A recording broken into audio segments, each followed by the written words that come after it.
하겠습니다. 구약 1044페이지입니다. 이사야 63장 7절에서 10절까지 말씀입니다.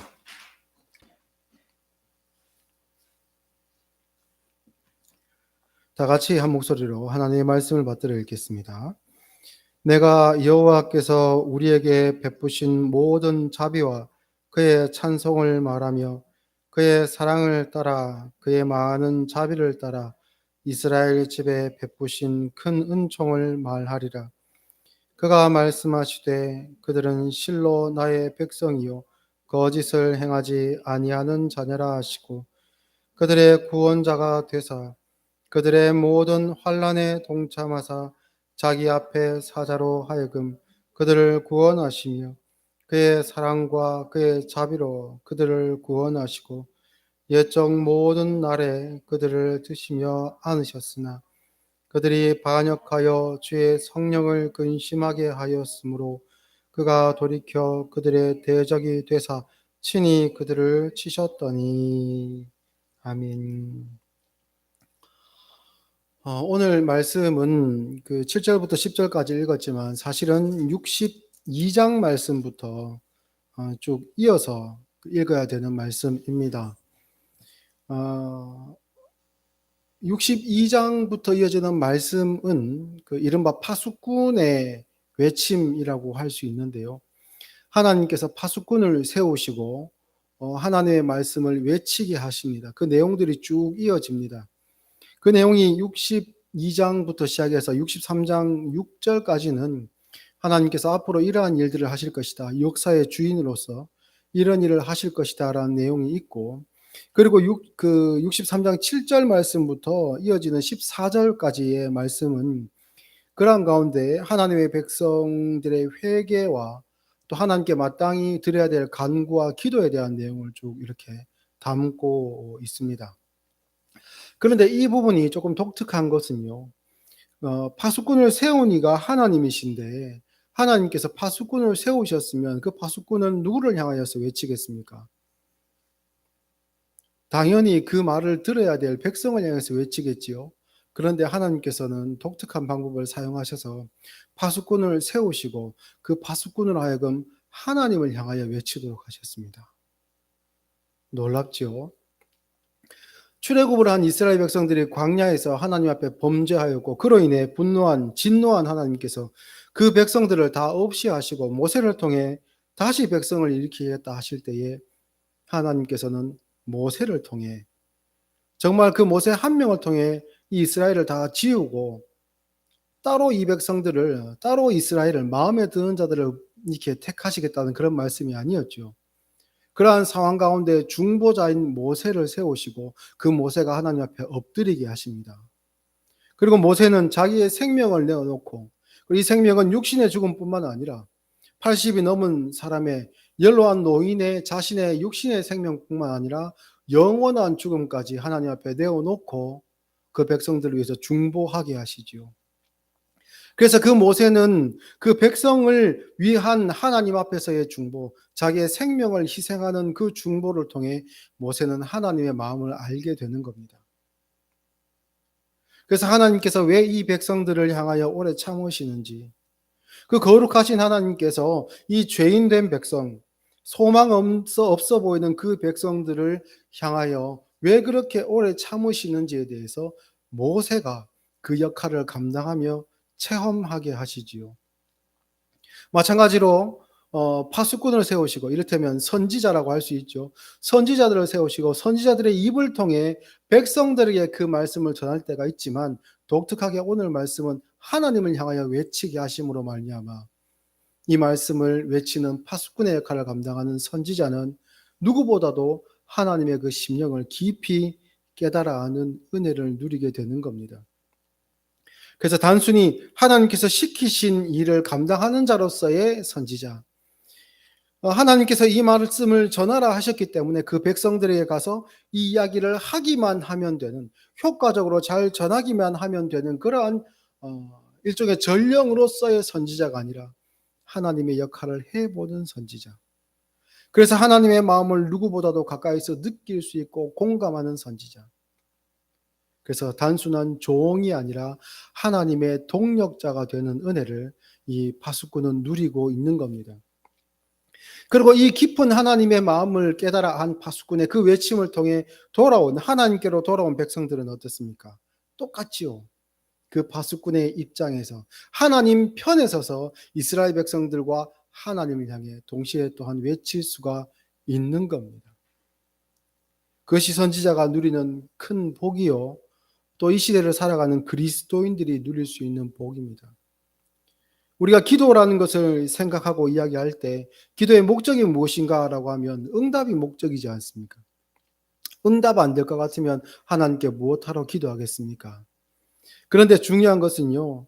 하나님께 달라 하는 대로 하나님은 응답하시는 분이 아니라 우리가 기도하게 하시고 하나님께서 원하시는 바를, 하나님께서 구하시는 바를 우리 안에 이루어지게 하십니다.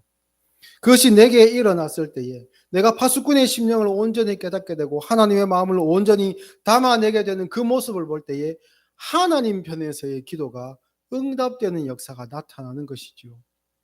모세가 그러했습니다. 모세 이전에 아브라함이 그랬고 그 이후에는 이삭, 야곱, 요셉 다 그렇지요.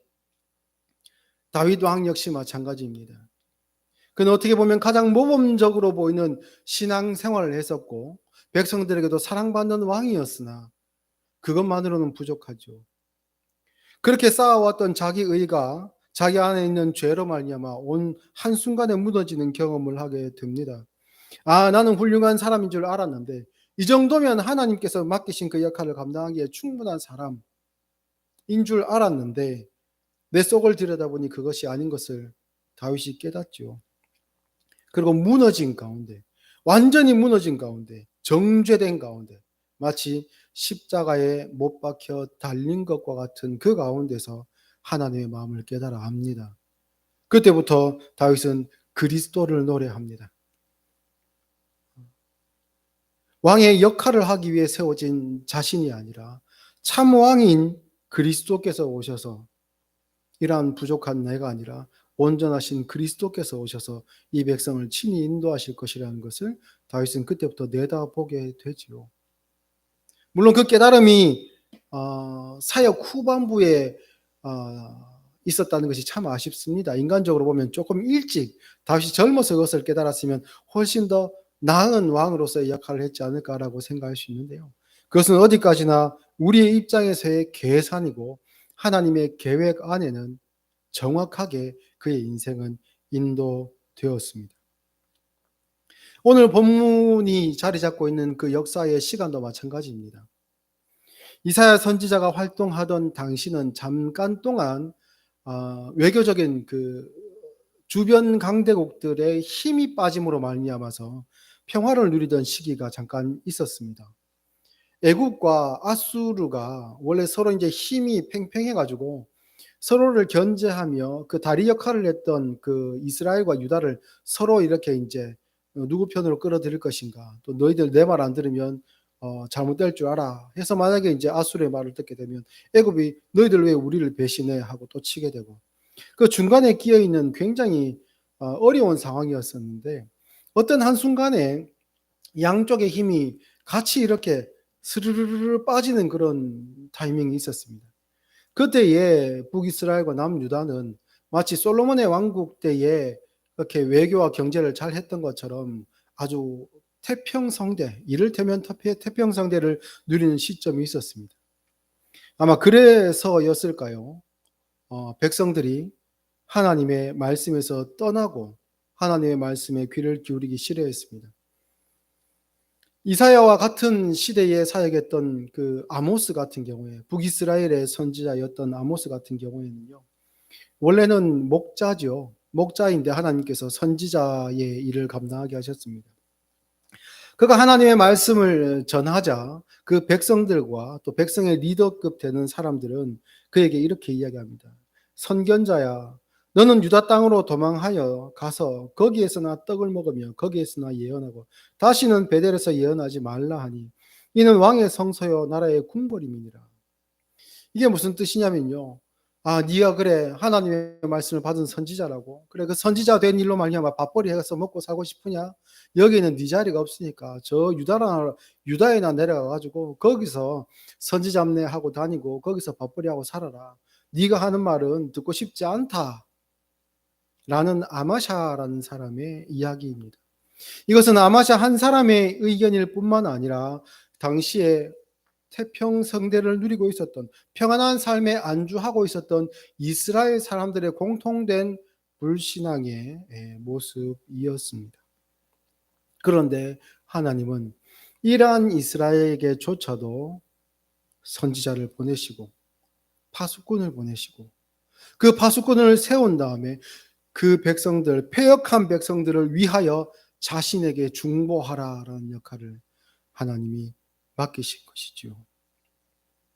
7절 말씀을 다시 한번 보시면요. 내가 여호와께서 우리에게 베푸신 모든 자비와 그의 찬송을 말하며 그의 사랑을 따라 그의 많은 자비를 따라 이스라엘 집에 베푸시는 총을 말하리라. 누구에게요? 하나님과 백성에게. 하나님께서 역사를 통해 이스라엘에게 베푸신 은혜와 사랑을 기억하고 있습니다. 잊지 않고 있습니다. 조상들이 겪었던 하나의 역사, 그 시점에 있었던 사건으로만 기억하는 것이 아니라 그 하나님이 지금도 우리를 인도하시며 지금도 파수꾼인 나를 세우신 하나님임을 그는 이야기합니다. 죄송합니다. 62장 앞으로 한 장만 넘어가서 62장 6절 말씀을 보시면요. 6절 말씀부터 한번 보시면 예루살렘이여 내가 너의 성벽 위에 파수꾼을 세우고 그들로 하여금 주야로 계속 잠잠하지 않게 하였느니라. 너희 여호와로 기억하게 하시게 하는 자들아 너희는 쉬지 말며 또 여호와께서 예루살렘을 세워 세상에서 찬송을 받게 하시기까지 그로 쉬지 못하시게 하라.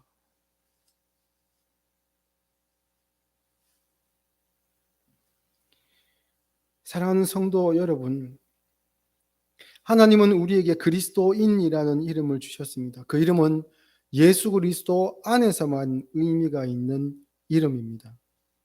단순히 입술로만 그 이야기를 나는 그리스도인이요, 나는 그리스도를 믿는 사람이요 라는 그 말로만 증명되는 것이 아니라 파수꾼으로서 하나님의 명을 받들어 하나님의 사랑과 하나님의 편에 서서 그 백성과 하나님의 사이에서 외치는 자의 역할을 감당하게 하신 것이지요.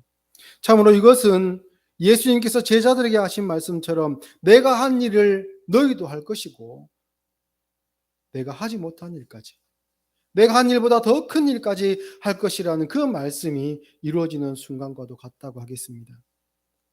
예수님은 하나님으로서 복음 자체로서 이 땅에 오셨으나 세상은 예수님을 십자가에 못 박았지요. 그러나 우리는 어떻습니까? 그 성벽 위에 서서 외치는 우리의 목소리, 복음 전하는 일을 통하여서 성도로 택함을 받은 자들이 구원을 얻고 하나님 앞으로 나아오고 그들에게 우리가 복음을 전하고 그들을 위해서 기도할 때에 오순절 성령 강림의 역사가 눈에 보이듯이 교회 가운데 임하였던 것처럼 우리의 심령에 성령 강림의 역사가 우리를 통해 나타나는 것을 우리는 경험하지요. 물론 그러한 순간에 우리 입이 열리고 방언이 터져나오고 병자가 낫고 이런 일이 안 일어나는 것은 사실이긴 합니다. 그러나 초대교회 당시에 그러한 일이 있었던 것은 이 일이 하나님이 하신 일이고 예수님이 약속하신 바가 이루어졌다, 완성되었다는 그 의미로 그런 기적들이 일어나는 것이고요. 그런 기적들을 통해서 사도들의 입이 그 사실을 증명하게 됩니다. 이것은 성령의 역사이고 예수님께서 하신 약속이 이루어진 것이다. 그 이후로부터는 어떻습니까? 그러한 일이 안 일어나도 됩니다. 병자가 낫지 않아도 우리는 믿습니다. 우리가 초자연적인 현상을 눈으로 보지 아니하여도 우리 입으로 하나님의 말씀을 듣고 고백하고 예수를 주로 시인하는 그 일로 말미암아 우리 안에 성령께서 계심이 증명됩니다. 그러한 일들을 하나님께서는 우리에게 예수님 안에서 맡기셨지요. 파수꾼을 세우신 하나님께서 파수꾼에게 책망하실 때는 언제겠습니까? 잠잠할 때라고 저는 생각해 봅니다. 파수꾼이 잠잠하면 입을 닫아버리면 그 역할을 하지 않으면 거기에 있을 이유가 없지요. 하나님은 파수꾼으로 세운 그리스도인들이 세상 가운데 드러난 동네로서의 역할을 감당하지 않고 숨어 지내기를 원치 않으십니다. 나는 예수 믿는 사람임을 부끄러워하지 않고 드러내기를 원하십니다.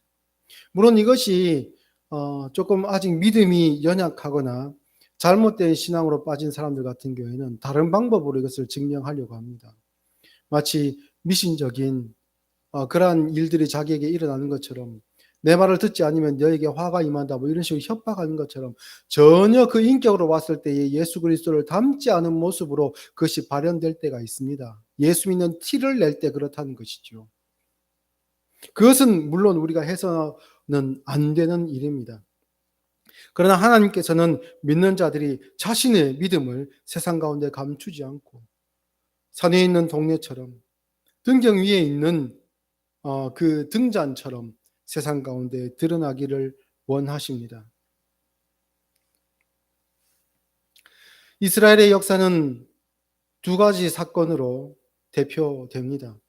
첫 번째는 바벨론 포로이고 역사적으로는 그 앞에 출애굽 사건 이 두 가지입니다. 바벨론의 포로 될 것이 분명함에도 불구하고 하나님께서는 이스라엘을 애굽에서 건져 내셨습니다.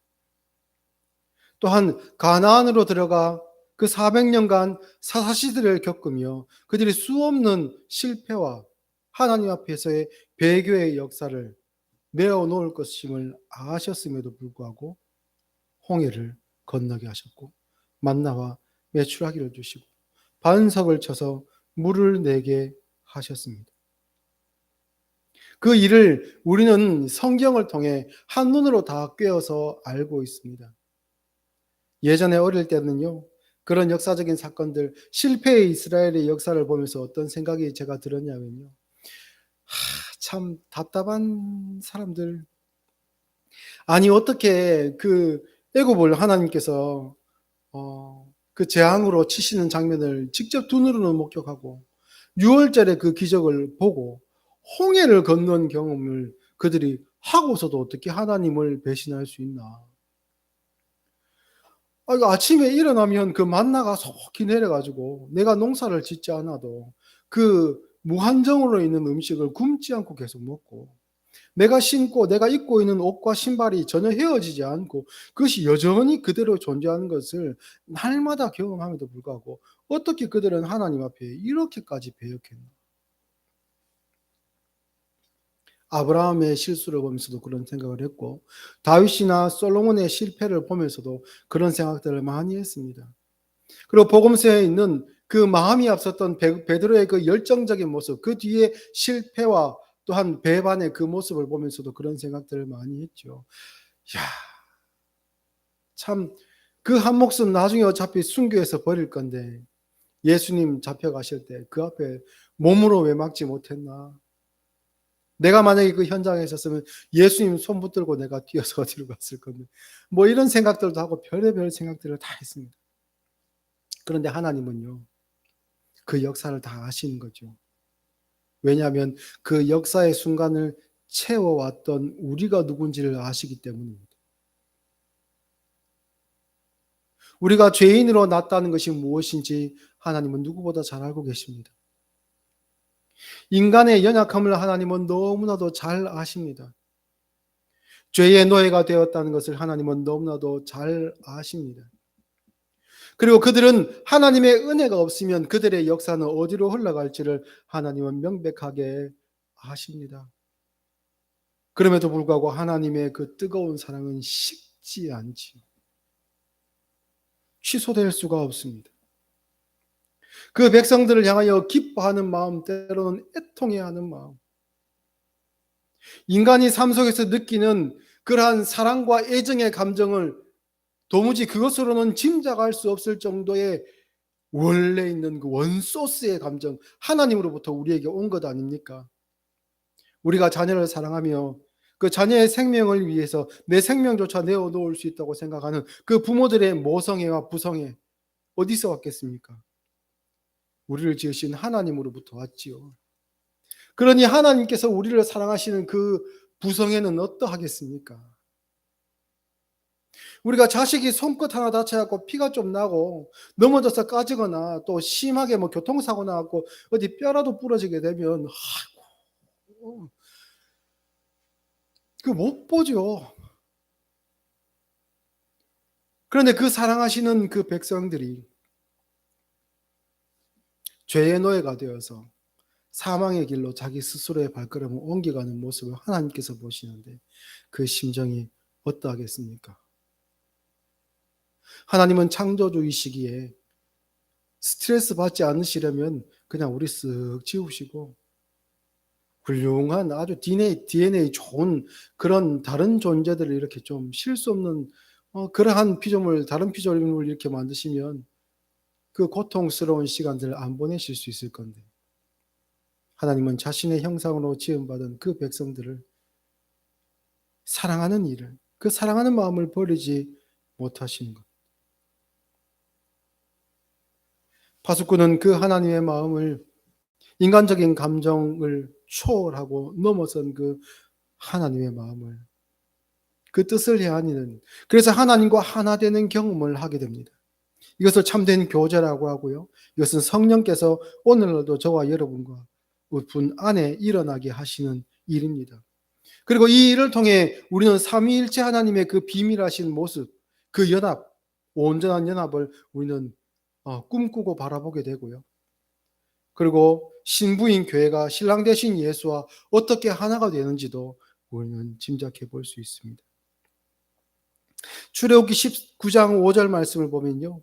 세계가 다 내게 속하였나니 너희가 내 말을 잘 듣고 내 언약을 지키면 너희는 모든 민족 중에서 내 소유가 되겠고 너희가 내게 대하여 제사장 나라가 되며 거룩한 백성이 되리라. 너희는 이 말을 이스라엘 자손에게 전할지니라. 모세가 내려와서 백성의 장로들을 불러 여호와께서 자기들에게 명령하신 그 모든 말씀을 그들 앞에 진술하니 백성이 일제히 응답하여 이르되 여호와께서 명령하신 대로 우리가 다 행하리이다. 모세가 백성의 말을 여호와께 전하매. 참 멋있죠. 출애굽한 백성들이 하나님 앞에서 그 언약의 말씀을 받고 선지자 모세를 통해 하나님께 그 헌신의 약속을 드립니다. 그래서 사실 이 헌신의 약속, 성령 하나님이 그 심령에 없는 자들의 하나님을 향한 헌신의 약속 지켜집니까? 안 지켜지죠. 마음이 없어서 그럴까요? 거짓말이라서 그럴까요? 아닙니다. 진심이지만 그것을 행할 능력이 우리에게 없습니다. 그러니 하나님께서는 예수님을 우리에게 보내주시고 요한복음 15장 말씀처럼 나는 포도나무요 너희는 가지라 그가 내 안에 내가 그 안에 거하면 사람이 열매를 많이 맺나니 나를 떠나서는 너희가 아무것도 할 수 없음이라. 예수님 안에서 이것을 할 수 있게 하시는 것이죠. 우리가 어릴지라도 어리석을지라도 무지할지라도 때로는 감정의 기복이 하나님을 향한 그 마음의 크기가 어떨 때는 커졌다가 어떨 때는 줄어들었다가 역사적으로 하나님 앞에 실패하였던 이스라엘 백성들과 너무 흡사한 모습일지라도 하나님은 우리에게 그리스도와 하나 되게 하셔서 파수꾼의 역할을 하게 하시고 이제 그 백성들이 하지 못했던 그 일, 누릴 수 없었던 그 복을 저와 여러분으로 하여금 누리게 하신 겁니다.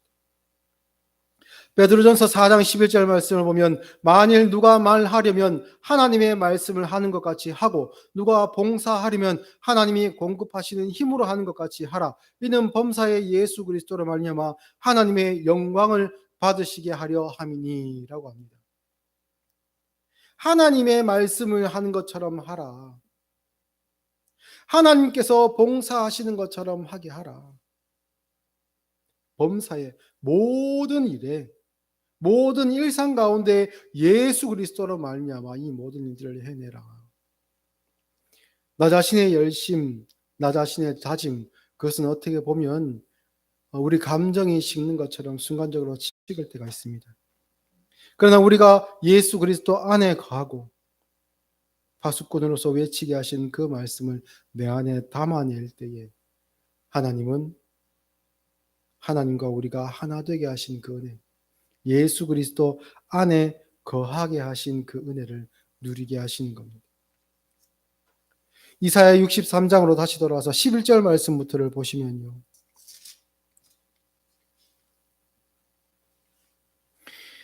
백성이 옛적 모세의 때를 기억하여 이르되 백성과 양 떼의 목자를 바다에서 올라오게 하시니가 이제 어디 계시냐? 그들 가운데에 성령을 두신 이가 이제 어디 계시냐?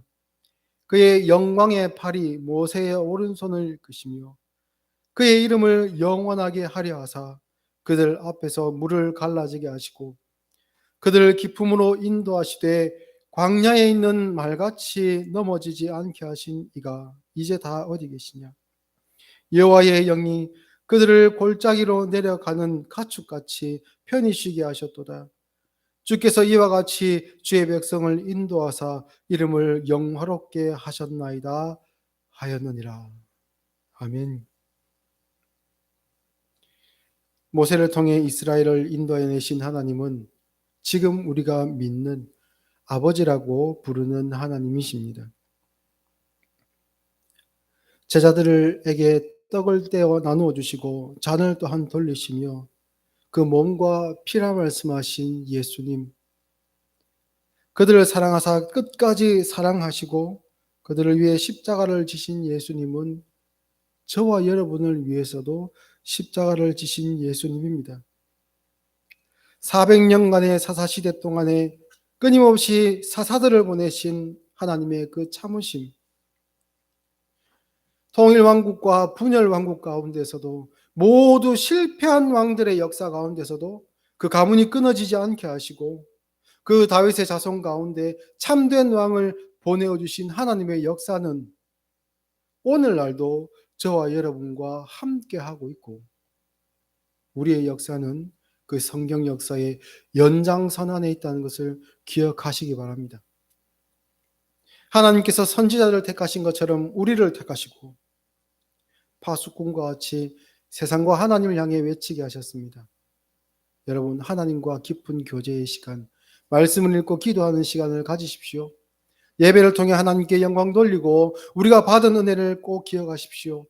그리고 그 은혜를 가지고 세상으로 나가서 그리스도인으로 사십시오.